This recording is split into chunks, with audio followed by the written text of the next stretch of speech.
Welcome to the biology Pantulu AI YouTube channel. So DSC 2026లో perspective education fix bits గురించి discuss చేయబోతున్నాం. So ఈ యొక్క కాన్సెప్ట్ సమాచార హక్కు చట్టం, దీనిపైన ఖచ్చితంగా బిట్ వస్తుంది. సో మన ఛానల్ను ఆదరిస్తున్నందుకు చాలామందికి థ్యాంక్ యూ. సో ఈ యొక్క video target only 100 likes. So మీరు ఆదరిస్తానని కోరుకుంటున్నాను. సో ఫస్ట్ బిట్, కేంద్ర సమాచార కమిషన్, సెంట్రల్ ఇన్ఫర్మేషన్ కమిషన్ కేంద్ర కార్యాలయం ఎక్కడ ఉంది? ఆన్సర్ని గెస్ట్ చేయండి.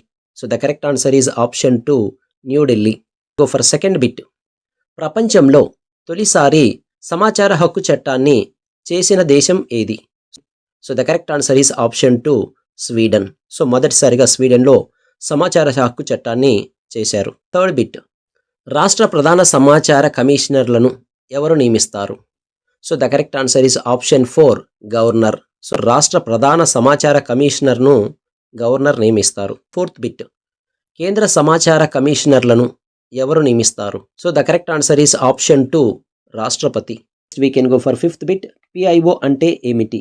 So the full form of PIO is, so the correct answer is option 2, public information officer. Sixth bit, సమాచార హక్కు చట్టం 2005ను రాష్ట్రపతి ఎప్పుడు ఆమోదించారు? So the correct answer is option 3, 25th October 2005. Can go for last bit, ప్రస్తుత కేంద్ర ప్రధాన సమాచార కమిషనర్ ఎవరు? ఎస్ మై డియర్ ఆస్పిరెంట్స్, ఆన్సర్ను గెస్ చేయండి.